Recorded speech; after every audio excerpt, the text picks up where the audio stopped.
அன்பின் இரட்சகர் இயேசு கிறிஸ்துவின் நாமத்தில் வாழ்த்துக்கள். ஏசாயா 5ஆம் அதிகாரம் 1ஆம் வசனத்திலிருந்து 7ஆம் வசனம் வரை இந்த நாளிலே நாம் தியானிக்க போகிறோம். இந்த இடத்திலே இஸ்ரவேல் ஜனங்களை குறித்தும் யூதாவின் மனுஷரை குறித்தும் எருசலேமின் குடிகளை குறித்தும் இங்கே ஏசாயா, அது ஒரு திராட்சை தோட்டமாக இருந்தது, என் நேசருக்கு ஏற்ற ஒரு திராட்சை தோட்டமாக அது இருந்தது, அவருக்கு ஏற்ற பாட்டை இப்பொழுது நான் பாடப்போகிறேன் என்று சொல்லி, என் நேசருக்கு ஒரு செழிப்பான மேட்டிலே ஒரு திராட்சை தோட்டம் இருந்தது, தண்ணீர் பஞ்சமில்லாத ஒரு இடத்துல அந்த தோட்டம் இருந்துச்சு, அவர் அதை பராமரித்தார் என்று சொல்லி அதை வேலி அடைத்து அதில் உள்ள வேண்டாத கற்களை எல்லாம் பொறுக்கி அதில் நற்குல திராட்சை செடியை கொண்டு வந்து அவர் நட்டு அதன் நடுவில் ஒரு கோபுரத்தை கட்டி அதன் ஆலைகளை அதில் ஒரு ஆலையையும் உண்டு பண்ணி நல்ல திராட்சை பழங்களை எல்லாம் தரும்னு சொல்லி அவர் காத்திருந்தார். அதுவோ கசப்பான பழங்களை தந்தது. எப்படி நம்மாட்கள் எழுதியிருக்கிறது போல இலவு காத்த கிளி போல என்று சொல்லுகிற அந்த காரியம் போல நற்குல திராட்சை செடியை கொண்டு வந்து நட்டு அதற்கு செழிப்பான இடத்தில் அதை வைத்து அதற்கென்று வேலி அடைத்து அது காட்டு பன்றிகளெல்லாம் உழுது போடாமல் இருப்பதற்காக அதற்கு அடைப்பெல்லாம் உண்டு பண்ணி இத்தனை காரியங்களையும் செய்து நட்டு பராமரித்து எல்லாவற்றையும் செய்து பார்த்த போதிலும் அவருக்கு கிடைச்ச ரிசல்ட் என்ன? அதுவோ கசப்பான பழங்களை தந்தது என்று சொல்லி இங்கே ஏசாயா குறிப்பிடுகிறார். அதனால் நான் இப்போ என்ன செய்ய போகிறேன், என் திராட்சை தோட்டத்துக்கு செய்யாத எந்த வேலையை அதற்கு இனி செய்யலாம், இது வரைக்கும் நிறையா செஞ்சுட்டேனே, பராமரிச்சிட்டேனே, பாதுகாத்துட்டேனே, என்பதுக்கு என்ன செய்யலாம், அந்த திராட்சை பழங்களை தருமென்று நான் காத்திருக்கிறது கசப்பான பழங்களை தந்துருச்சேன், இப்போ நான் என் திராட்சை தோட்டத்துக்கு நான் செய்வதை உங்களுக்கு அறிவிப்பேன் என்று சொல்லி அதன் வேலியை நான் எடுத்து போட்டுருவேன், அது மேய்ந்து போடப்படும், அதன் அடப்பை தகர்த்துருவேன், அது மிதி உண்டு போகும், அதை பாழாக்கிடுவேன், அதன் கிளை நறுக்கப்படாதுன்னா அதிக கனிகளை கொடுக்க முடியாது, நான் அதை சுத்தம் பண்ண போகிறதில்ல, அதனால் அதில் களை கொத்தப்படாமல் இருக்க போகிறதுனால முள்செடி நெரிஞ்சில்கள் இவைகளெல்லாம் முளைச்சிரும், அதன் மேலே மழையையும் நான் பெய்யாதபடிக்கு மேகங்களுக்கு நான் கட்டளையிட்டுருவேன்னு சொல்லிட்டு அவங்க இஸ்ரவேல் வம்சமும் அவர்கள் யூதாவின் மனுஷரும் அவர்களுக்கிட்ட நான் நியாயத்துக்காக காத்திருந்தேன், கொடுமை தான் ரிசல்ட்டாக கிடச்சிது, நீதிக்காக காத்திருந்தேன், இதோ முறைப்பாடு என்று சொல்லுகிறதை நான் பார்க்கிறோம். இந்த காரியத்தை ஆசாப் உணர்ந்து எழுதியிருக்கிறதை சங்கீதம் 80ஆம் அதிகாரம் 8ஆம் வசனத்தில் நம்ம பார்க்க முடியும். என்ன நடந்து விட்டது, திராட்சை தோட்டத்துக்கு என்ன செஞ்சிட்டாரு அப்படிங்கிற காரியத்தை அவர் 8ஆம் வசனத்திலிருந்து குறிப்பிடுகிறார். நீர் எகிப்திலிருந்து ஒரு திராட்சை கொடியை கொண்டு வந்து ஜாதிகளை துரத்திவிட்டு அதை நாட்டினீர், ஒரு நற்குல திராட்சை செடியாக அவர்களை வனாந்தரத்திலே அவர்களை மாற்றி அவர்களை ஒரு சபையாக ஆக்கி அவர்களை வழிநடத்தி அவர்களை பாலும் தேனும் ஓடுகிற தேசத்திலே அவர்களை கொண்டு வந்து வைத்தார், அதற்கு இடத்தை ஆயத்தப்படுத்தினீர், அருமையான இடத்தை ஆண்டவர் கொடுத்து வைத்தார், அது வேரூன்றி தேசமெங்கும் படர்ந்தது. உலகத்தினுடைய பார்வையில் அது அப்படியே தளன்னு படருவது போல அது தேசமெங்கும் படர்ந்தது. அதன் நிழலால் மலைகளும் அதன் கிளைகளால் திவ்யமான கேதுருக்களும் மூடப்பட்டது, தன் செடிகளை சமுத்திரமட்டாகவும் தன் கிளைகளை நதிமட்டாகவும் பரவி விட்டது. அதுக்கு அதனுடைய புகழுக்கு இஸ்ரவேல் தேசத்தை ஆண்டவர் இத்தனையாக அவரே பகலின் மேக ஸ்தம்பத்தினால இரவின் அக்னி ஸ்தம்பத்தினால நடத்தி எத்தனை ராஜ்யங்கள் அதற்கு எதிர்த்து நின்றாலும் அத்தனை மேய்ந்து ஓடுகிற ஒரு ஜனமாக அத்தனையாக பரவி போகிற ஆறுகளைப் போல இருந்த அந்த ஜனங்கள், அவர்களுடைய புகழ் உலகமெங்கும் பரவி இருந்தது. இப்பொழுதோ என்ன நடந்துச்சுன்னு ஆசாப் சொல்கிறாரு, வழிநடக்கிற யாவரும் அதை பறிக்கும்படியாக அதன் அடைப்புகளை ஏன் தகர்த்து போட்டீர், காட்டுப்பன்றி அதை உழுது போடுகிறது, வெளியின் மிருகங்கள் அதை மேய்ந்து போடுகிறது, சேனைகளின் தேவனே திரும்பி வாரும், வானத்திலிருந்து கண்ணோக்கி பார்த்து இந்த திராட்சை செடியை விசாரித்தருளும் என்று சொல்லுகிற அளவிற்கு இந்த திராட்சை செடிக்கு அத்தனையான காரியங்கள், அடப்பை மட்டும் ஆண்டவர் தகர்த்து போட்டு விட்டதுனால காட்டு பன்றிகள் உழுகிறது, வெளியின் மிருகங்கள் எல்லாம் மேய்ந்து போடுகிற ஒரு சூழ்நிலை இதற்கு உண்டாகிவிட்டது என்பதை இங்கே ஆசாப் உறுதிப்படுத்துகிறதை பார்க்கிறோம். ஆண்டவர் சொல்லுகிறாரே கசப்பான பழங்களை தந்தது என்று சொல்லுகிறாரே, என்ன கசப்பான பழங்களை கொடுத்துச்சு?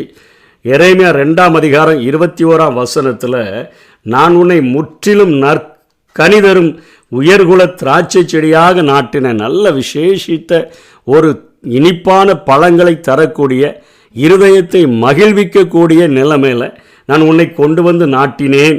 நீ எனக்கு காட்டு திராட்சை செடியின் ஆகாத கொடிகளாய் மாறிப்போனதென்ன? கசப்பான பழங்களை தருகிறதற்கு நீ இப்படியாய் மாறிப்போனதென்ன? உன் தீமை, அதுக்கு அடுத்த 19ஆம் வசனத்தில் சொல்கிறாரு, உன் தீமை உன்னை தண்டிக்கும், உன் மாறுபாடுகள் உன்னை கண்டிக்கும். நீ உன் தேவனாகிய கர்த்தரை விடுகிறதும் என்னை பற்றும் பயம் உன்னிடத்தில் இல்லாமல் இருக்கிறதும் எத்தனை பொல்லாப்பும் கசப்பான காரியம் என்று உணர்ந்து கொள் என்று சொல்லி இங்கே ஆண்டவர் சொல்லுகிறார். சேனைகளின் கர்த்தர் இங்கே உரைக்கிறதை பார்க்கிறோம். உன் மாறுபாடுகள் உன்னை கண்டிக்கும். நீ உன் தேவனாகிய கர்த்தரை விடுகிறதும், ஆண்டவரை விட்டுட்டு அந்நிய காரியங்களை வழிபடுகிறது, ஆண்டவர் இல்லாமல் மற்ற எந்த ஒரு காரியம் முக்கியமாக தோன்றுகிறதோ அது நம்முடைய வாழ்க்கையில் விக்கிரகமாக மாறிவிடுகிற, ஆண்டவரை ஊறுகா மாதிரி தொட்டுட்டு இந்த உலகத்தின் காரியங்களுக்காக, உலகத்தின் செழுமைகளுக்காக ஓடுகிற நிலைமையை பார்த்துட்டு அவர் சொல்கிறாரு, உன் தேவனாகிய கர்த்தரை விடுகிறதும். உன் தேவனாகிய கர்த்தரை தான் நீ அவருக்கு தான் முதலிடம் கொடுக்கணும். உன் முழு இருதயத்தோட, உன் முழு ஆத்மாவோட, ஒரு முழு மனதோட, உன் முழு சிந்தையோடு அவரை நீ நேசிக்கணுமே. நீ ஆனால் அவரை ஏதோ ஒன்று கூட வந்தால் போதும் நீ நினச்சிட்டு உலகத்துக்காகவே ஓடிக்கொண்டு இருக்கிறாயே. நீ இத்தனை என்னை பற்றும் பயமும் உன்ட்ட இல்லாமல் போச்ச, இது எனக்கு கசப்பாக இருக்குதுன்னு சொல்லிட்டு தான் 20ஆம் வசனத்தில் பூர்வ காலம் துவக்கி நான் உன் நுகத்தடியை முறித்து உன் கட்டுகளெல்லாம் அறுத்தனை. எகிப்து தேசத்தில் நீ மண்ணு மிதிச்சிட்டு கிடந்திய, நீ உன்னை நான் அங்கேருந்து உன்னுடைய கூக்குரலை கேட்டு ஜெபங்கூட பண்ணலை, உன்னுடைய பெருமூச்சையே வேண்டுதலாக கேட்டு நான் உன்னை கொண்டு வந்தன, நான் அடிமைப்படுவதில்லை என்று நீயும் சொன்னிய. ஆகிலும் உயரமான சகல மேட்டின் மேலும் பச்சையான சகல மரத்தின் கீழும் நீ வேசியாய் திரிகிறியேன்னு சொல்லி ஆண்டவர் அங்கலாய்க்கிற ஒரு காரியத்தை பார்க்குறோம். இந்த உலகத்தை போல ஒத்த வேஷம்.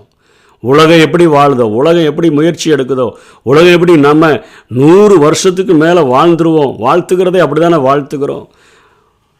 நாம் பல்லாண்டு வாழணும்னு தானே வாழ்த்துக்கிறோம். அப்படிப்பட்ட ஆயுசு 100 என்றெல்லாம் சொல்லுகிறோம். அப்படி தான் உலக மனிதர்கள் சொல்லுகிறது போல உலகத்துக்காக பிரயாசப்பட்டுட்டு யாரை நேசிக்கணுமோ, யாருக்கு கிரியை செய்யணுமோ, யாருக்கு பயப்படணுமோ அதெல்லாம் விட்டுட்டு ஒரு வேசி மார்க்கத்தை போல ஆண்டவருடைய கரத்தை பிடித்து நடக்காமல் உலகத்தின் கரத்தை பிடித்து நடக்கும் பொழுது ஆண்டவர் நீ கசப்பான பழங்களை எனக்கு தருகிறாய் என்று சொல்லுகிறதை பார்க்கிறோம். ஓசியா 10ஆம் அதிகாரம் 1ஆம் வசனத்தில் இன்னும் சொல்கிறார், இஸ்ரவேலே பலனற்ற திராட்சை செடி, அது தனக்குத்தானே அது கனி கொடுக்கிறது என்று சொல்லுகிறதை பார்க்கிறோம். உலகத்தின் பார்வையில் பொற்கால ஆட்சி, உலகத்தின் பார்வையில் அது அப்படியே சமுத்திரமட்டாக அது எல்லாவற்றையும் பரவி விட்டிருக்கிறது போல மிக பெரிய ஒரு காரியத்தை, அது ஒரு தோற்றத்தை, ஒரு மாய தோற்றத்தை உண்டாக்குது. ஆனால் அவர்கள் அழைக்கப்பட்ட அழைப்பு ஒரு ஆன்மீக வாழ்க்கையில் பொற்கால ஆட்சியை தருகிறவர்களாக, செழிப்புள்ள ஆட்சிகளை தருகிறவர்களாக இருக்க வேண்டும் என்று சொல்லி எதிர்பார்த்தார். ஆன்மீக வாழ்க்கையில் மிகவும் வறட்சியாக காணப்பட்டபடியினால அது பலனற்றதாக அது மாறிவிட்டது. தழைத்த திராட்சை செடியாக இருந்த போதிலும் அதனால் எனக்கு பலனே இல்லை என்று சொல்லி ஆண்டவர் அங்கலாய்க்கிறதை இந்த வசனங்களிலே நாம் பார்க்கிறோம். ஏசாயா சொல்லுகிறார், எரேமியா சொல்லுகிறார், ஓசியா சொல்லுகிறார், நீ பலனற்ற திராட்சை செடி, தனக்குத்தானே கனி கொடுக்கிறது. நமக்காக ஆண்டவர் நம்மை நற்குல திராட்சை செடியாக நாட்டி நம்முடைய பூர்வ நாட்களில் நம்முடைய நுகத்தடிகளெல்லாம் முறித்து நம்மை ஆசீர்வாதமாய் வைத்திருக்கிற பொழுது ஆண்டவருக்காக கிரியை செய்யும்படியாக நாம் அழைக்கப்பட்டிருக்கிறோம். இந்த கடைசி நாட்களில் நம்முடைய பணி என்ன, நம்முடைய காரியங்கள் என்ன, எனக்காக, என் குடும்பங்களுக்காக, என் குடும்பத்தின் ஆசீர்வாதங்களுக்காக என்று மாத்திரம் நான் வாழ்ந்து விடாதபடி, அதற்கு கீழே இந்த அதிகாரத்தில் அவர் சொல்லுகிற நிறைய நிலத்தின் மேலே ஆசை வச்சு நிலங்களை வாங்கிறது யாருக்கெல்லாம் ஐயோ என்று சொல்லி பட்டியலிடுகிறார,